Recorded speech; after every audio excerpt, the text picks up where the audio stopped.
Over the past 10 years, I've learned a lot about money. I've picked up many lessons from reading books, studying business and economics at university, working as a corporate lawyer, buying several investment properties, and making a lot of mistakes along the way. And today, now being in my early 30s, I'm going to share with you the top 8 money lessons that I wish I knew in my 20s. Number 1. You don't get rich renting out your time. Relying solely on trading your time for money like you do in a job is unlikely to lead to any real wealth. This is because there are only so many hours each day that you can exchange for money, and you ultimately have very little control over how much your employer pays you. You basically have to just take what you get, and that's usually only an annual raise in line with inflation if you're lucky. Even if you manage to break into a high-paying senior position, by that time your job is probably your life, because the more you're paid, the more your employer demands from you. So at this level, you've given up your freedom. You don't actually have the time to enjoy the money that you're earning. And it's probably come at the cost of your health and your relationship. I remember reading something once that really struck me to the core, and it said something along the lines of, if you work really hard and you put in 70 hours a week, if you're lucky, one day you might get promoted and get to work 80 hours a week. So the reward for hard work is often just more work. And to me, this is the complete opposite of true wealth, which is about freedom of time and choices. So to achieve true wealth, you have to find ways to make money that aren't directly tied to your time. You have to move away from actively working for income and focus on building different streams of income that you can earn passively. This can include income from a business or a side hustle, or rental income from investment properties. Not only do these things make money while you sleep, but they are scalable. You can increase this income over time without increasing your time and effort. For example, if you have an investment portfolio which is organically compounding over time, it's going to give you greater returns without you having to do anything really. Number 2, the best investment you can make is in yourself. One of the biggest mistakes I made for years was that I was working harder in my job than on myself. I spent a lot of time working crazy hours as a junior lawyer, earning a low salary, instead of focusing on investing in myself to increase my earning potential in other ways. I remember my boss would promise me a bonus at the end of the year if I met these insane targets. The bonus would only be like $10,000 or $15,000, but I sacrificed the whole year and pushed myself the whole year to meet those targets just to get that small amount of money. I just put in insane amounts of time for a very little payoff, and what I should have been doing instead was focusing much more on building key skills and knowledge, all to do with investing in assets and how to build a business and passive income. I've learned that business is the path that gives the most opportunity to earn big money in a way that isn't directly tied to your time. I know that it's not easy by any means. Many businesses fail, and it's not for everyone, but if you get the game of business right, the upside is wild. Business returns are scalable, so they can absolutely trounce what you would get from working in a job or even from investing in traditional assets like property or shares. To be clear though, this is not to say that investing isn't important, it is. For example, just a few high-value sales in a business could give you more money than you might earn in an entire year from your salary. Or if you sold a business, you could earn multiple years of profit in one transaction, which could be millions of dollars. This kind of thinking has really highlighted to me just how bad a return on your time working in a job can be. You're exchanging an entire year of your time for your salary, which for most people is pretty low. But the great thing is that there is more opportunity than ever before to start your own business because of the internet and social media. So I think entrepreneurship is something that everybody should consider. So if I had my time again, instead of spending all those late hours working for an ungrateful boss, I would have had a much bigger focus on taking courses and educating myself to build new skills like writing and sales, marketing, and storytelling, each of which can have a huge payoff. I'm focusing much more on this stuff these days, but I wish I'd done it sooner. So just remember, you are the most valuable asset. Number 3, being overly frugal is a curse. If you've seen other videos on this channel, you'll know that I'm a big fan of saving, and I believe that it's the first foundation you need to start building wealth. But there is a point where you can just become overly obsessed with frugal habits and saving. This is where you become emotionally attached to your bank balance. It's where you don't want to see barely any money going out for any reason. And you develop this problem of never wanting to part with your money, even if it's for your own benefit. Now, this is a scarcity mindset, and it prevents you from putting your money to better use, like investing it to make it grow, instead of just hoarding a large sum of cash in an account which you might never use because of a fear of loss. More importantly, this overly frugal mindset will also stop you from just spending a bit of money on yourself to allow you to do things with your friends and your family and to follow your hobbies and your interests. It's okay to spend some money from time to time. That's what it's for at the end of the day.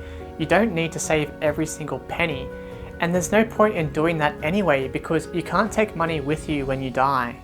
At the end of the day, what is money for if not to spend it with the people you love?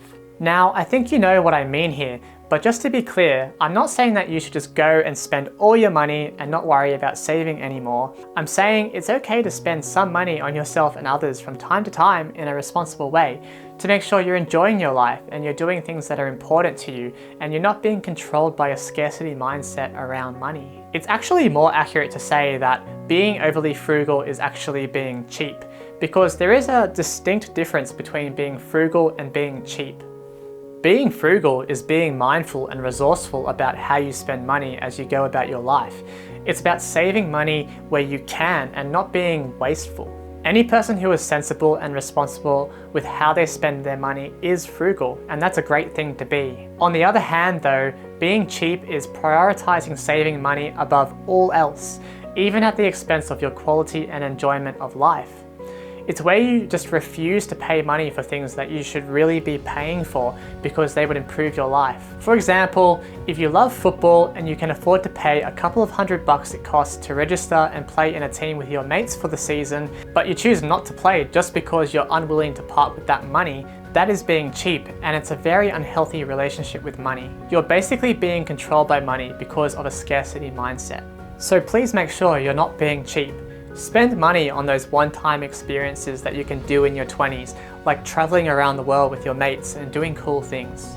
You don't want to end up with all of this money and have never enjoyed yourself before you die, or have missed out on all the fun things that you had the freedom to do when you were young. Number 4, taking action is everything. It took me a while to understand that nothing meaningful in my life has happened without me taking deliberate, intentional action and just going after what I want.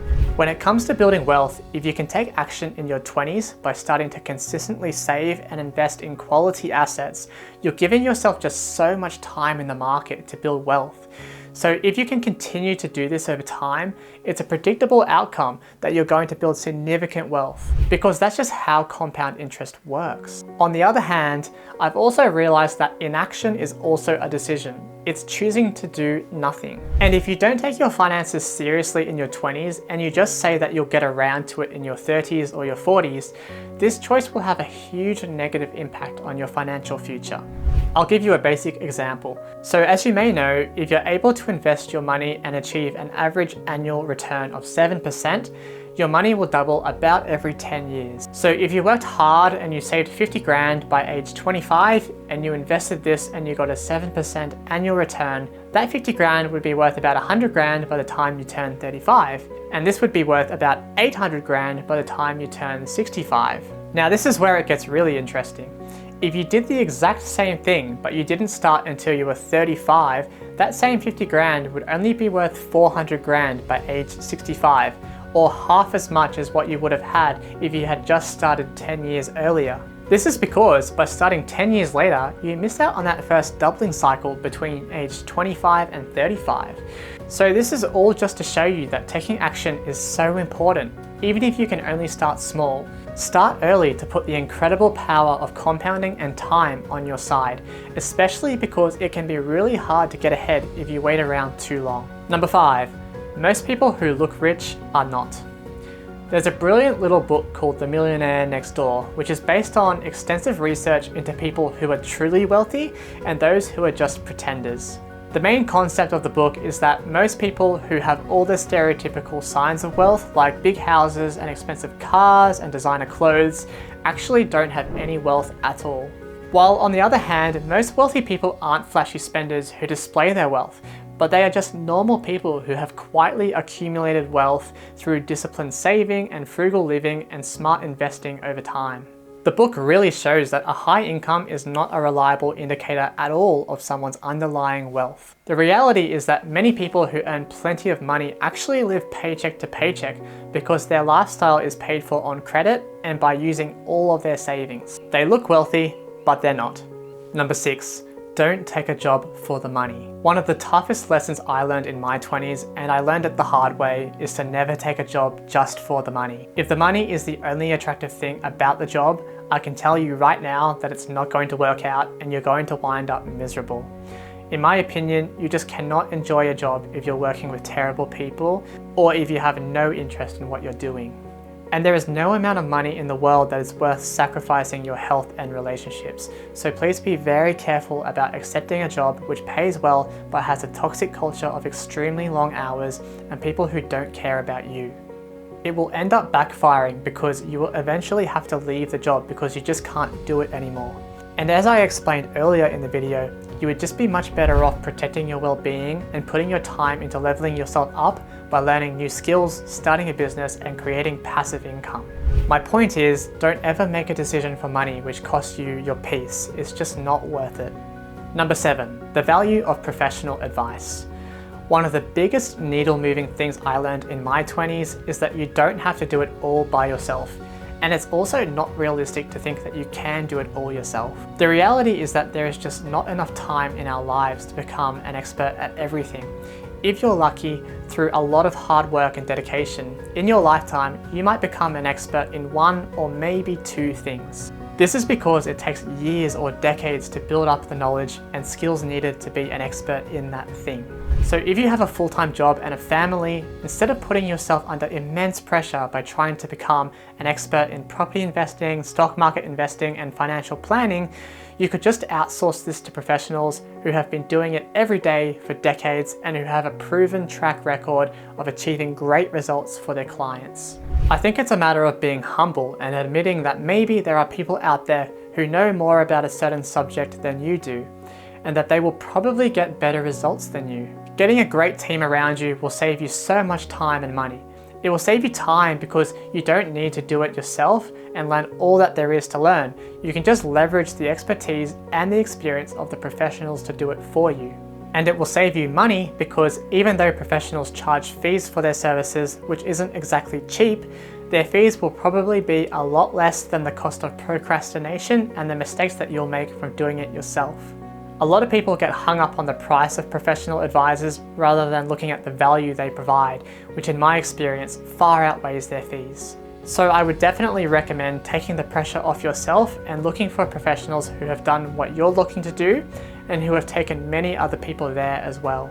Number 8, you don't need much to be happy. You probably need a lot less money than you think to be happy. You just need enough to be comfortable and to be able to enjoy your hobbies and interests and do fun things with your friends and family.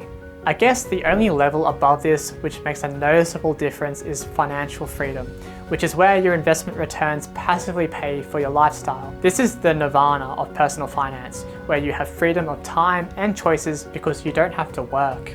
But financial freedom is a process which takes time. So until you're there, it's a really good thing to know that buying fancy materialistic stuff doesn't do anything for your lasting happiness. It just gives you a dopamine hit which quickly wears off, and then you're back to where you started before, but with less money. I've also learned that spending money on experiences rather than things is much more fulfilling. Experiences are lasting because they become memories with the people we love, and they stay with us and they give us lasting satisfaction when we think about them. A helpful thing to do is to ask yourself how much money you would need every year to live your ideal lifestyle. Probably a lot less than you think. And once you know how much money is enough for you, you can just focus on reaching that personal target rather than worrying about how much money you make and how much stuff you have compared to everyone else. It's very liberating and it helps you avoid making bad decisions just for the sake of making more and more money. Well, that'll do us for today, guys. Hopefully this helps you avoid and learn from the mistakes that I've made in my journey. And if you enjoyed the video, please consider subscribing, and you might want to check out this video on your screen right now, all about the things that I don't waste my money on. Thanks so much for watching, guys, and I'll see you in the next one. Bye bye.